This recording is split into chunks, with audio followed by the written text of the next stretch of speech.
Deciding if you should move to Spokane or Coeur D'Alene is like picking between your two favorite children. You love both of them, but they have different beautiful qualities that make them special in their own way. Today we're going to focus on where your money will go when you live in these two cities to hopefully help you make a better financial decision for your situation. So let's get into it.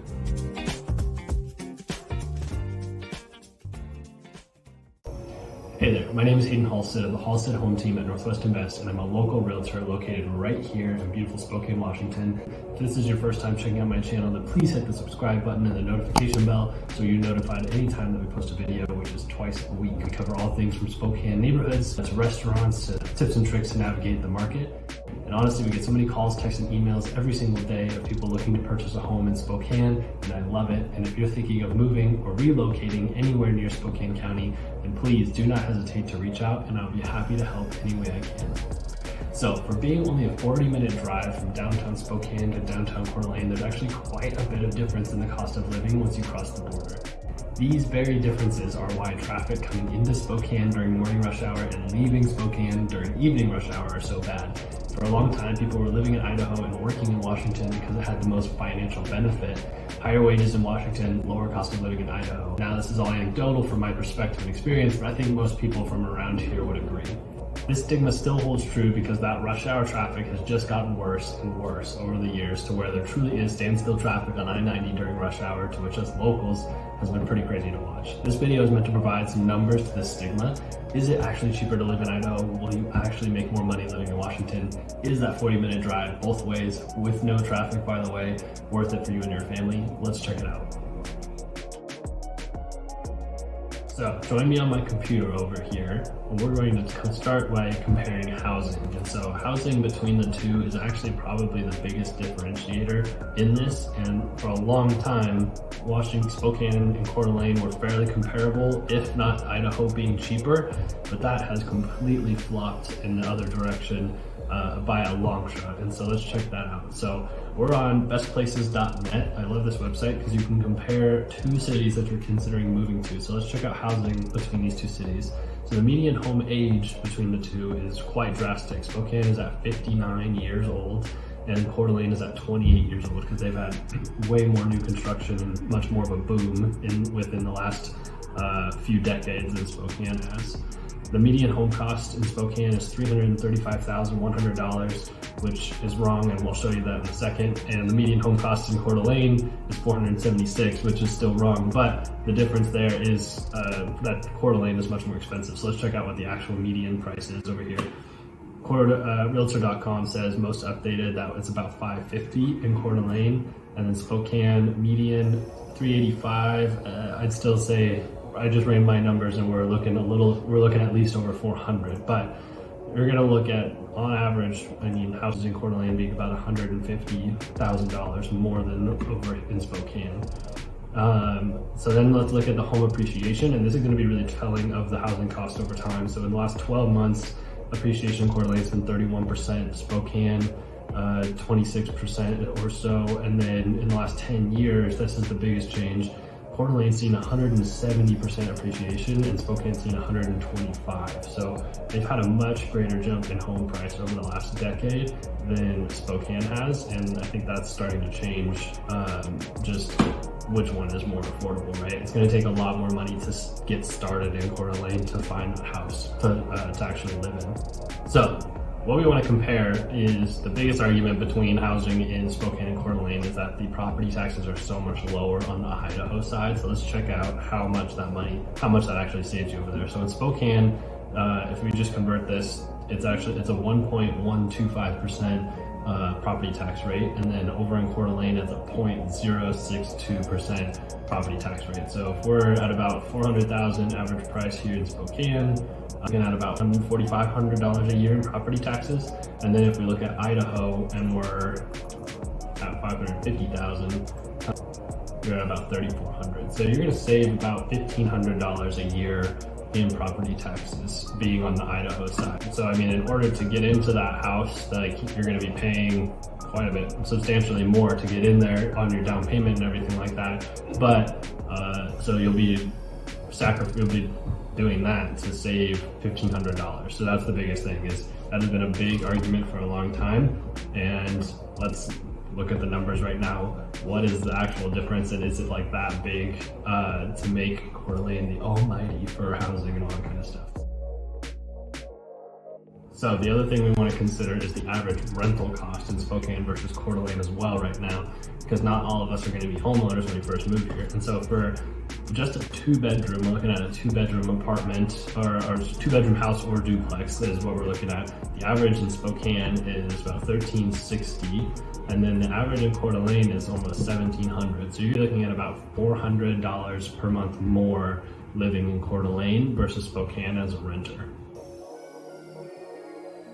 So the only other thing to consider as a home buyer or somebody moving to the area is the inventory and how long is it going to take you to find a home that is right for your needs. So currently in Coeur d'Alene, and this is just Coeur d'Alene proper, so obviously you'd still be looking at Post Falls and Haydn and all that and everything, but there's 320 homes for sale currently.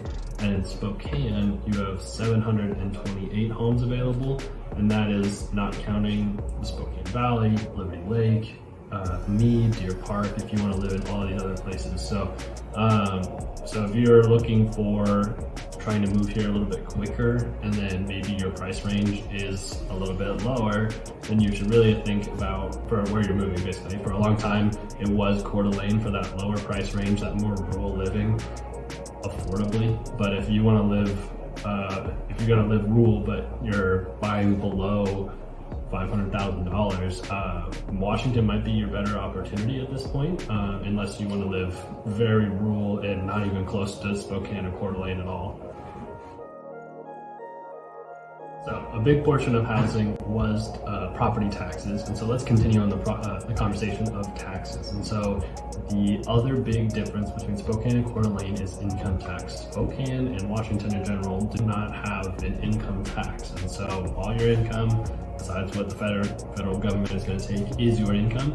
Over in Idaho, there is a little bit of property tax depending on your income. It's scaled, and so it could be anywhere from 1 to 6% for the people making the most amount of money. And so that's something to consider. If you are moving here from California, and you're looking to save on taxes, both are a great option because California is like anywhere from 7 to 10, if not more at this point. And so if you move to Idaho, you'll definitely be saving some money. If you move to Washington, you'll be saving the most money on your income as it comes in, just as is. So that's something to definitely consider. And then the other thing that people gripe about, though, in Spokane is our sales tax, which is actually one of the higher ones in the country. And so we have a state income tax of 6.5, state sales tax of 6.5, and then our city and county throw on another 2.5%. So we sit at 9% for our sales tax, so which can kind of suck. But Idaho doesn't have that at all. Luckily, if we're pretty close. So this is not the financial advice, or I'm not recommending this, but if you need to buy a couch, they have a lot of good couches over in Idaho, and you can just drive it back across. So that is possible if you need to do that. So that's definitely something to consider, is that Washington or Spokane's sales tax is pretty significant and adds up pretty quick on some of those expensive purchases.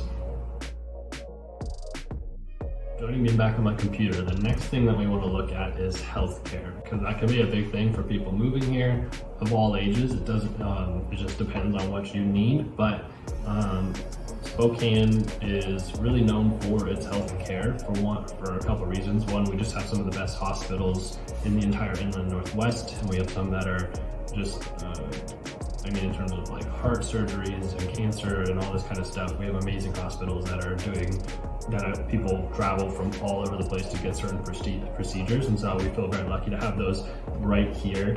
But in Washington and Spokane in general, healthcare costs are actually significantly lower than the United States in general, and then lower than the Coeur d'Alene side. So healthcare costs about 83% of the United States average, and then Coeur d'Alene is at about 96% of the United States average. But if you look at just the air quality and the water quality over in Idaho is actually better than the Spokane. But in Spokane, like I said, we have a ton of nurses and doctors that are living here, and so we have 241 per capita, and then in Coeur d'Alene there's 231. So So healthcare on the Spokane side is a little bit cheaper and more affordable in general in terms of insurance, procedures if they're not insured, all that kind of stuff. So if you're moving to Spokane or Coeur D'Alene, you might want to know what is it going to look like in the future. And so let's check out the job market and see which one is doing better in either of those categories. So the current unemployment in Spokane is about 6.6%. Coeur D'Alene is doing a little bit better at 4.9%. And then the projections here kind of cool, interesting, but so Coeur D'Alene's at 44.7%, and then Spokane is at 33.4%, basically right in line with what they believe the United States would be. So they project that in the future, Coeur D'Alene is going to be a little bit ahead, slightly booming, or just on a faster track to growth, which makes sense because it's a lot smaller anyway. But the recent job growth for both has been a struggle, but it has been for the United States even more just because of everything that's been going on with the pandemic and unemployment and all that kind of stuff. And then this is just cool, in the last 10 years, which one has seen the most job growth. Coeur D'Alene in the last 10 years has grown a lot more at 22%. Spokane has been at a steady 6% with the United States. So that kind of helps with, do you want to know, especially if you're an investor or something, that helps. Like, do I want to put, where do I want to put my money? Which one do I see growing over the long term? Do I see the effects of Coeur D'Alene going into Spokane because that area isn't only so big and people will have to keep going across the border over time, stuff like that. So be looking at population and which one has the most room for growth. Spokane's currently sitting at about 22,000, and that is just Spokane proper. When we look at the population for Spokane, we're looking at like the whole county, and that's sitting at about 500,000, a little over 500,000 right now.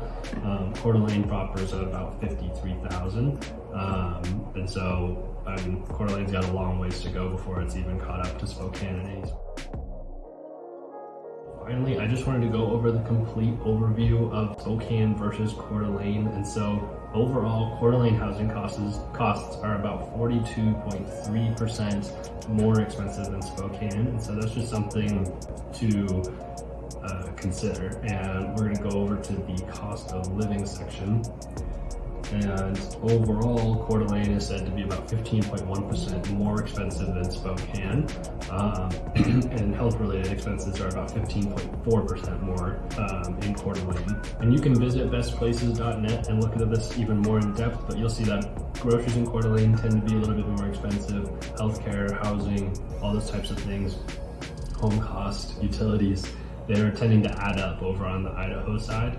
And so even though that you are saving on sales tax and properties tax, if you're somebody that buys a ton of stuff, then maybe you'll save a lot of money. But in terms of your general everyday bills, they're gonna start adding up and not necessarily save you money over on the Idaho side. And the last thing I wanted to show you was this living wage calculator. And so this shows if you were, let's say you're two adults, you're both working, and you have children, you can see what it would look like to have, what income you need. So it's Coeur D'Alene right here. So 2 children, they're saying you're gonna need to be making about $80,000 a year. And then in Spokane, it's about 78. And so it's actually kind of interesting. The more children you have, the more comparable it gets. But then if you're just a single adult with 0 children, Spokane, you need about 26,000 to live. And then Coeur D'Alene, you need, let's see, 30,000. So you can kind of jump between, depending on what your needs are and stuff like that. This calculator changes as well, but for the most part, you need to be making about at least 10% more to have a livable wage in Coeur D'Alene versus Spokane, which is ironic because Washington's income level is, or minimum wage is like twice as much. So that is why over time, so many people have always driven across the border from Idaho to Washington to work. But maybe now with gas prices and everything, that savings and property taxes is actually just going to get eaten up in gas and it's maybe not even worth it. So I hope that helps a little bit with making your decision between Spokane and Coeur D'Alene. If you have any more questions or you want some more details on anything, please don't hesitate to reach out to me any day, night, or weekend. Call, text, or email, and I'd be happy to help. Thank you so much. My name is Haydn, and we'll talk to you soon.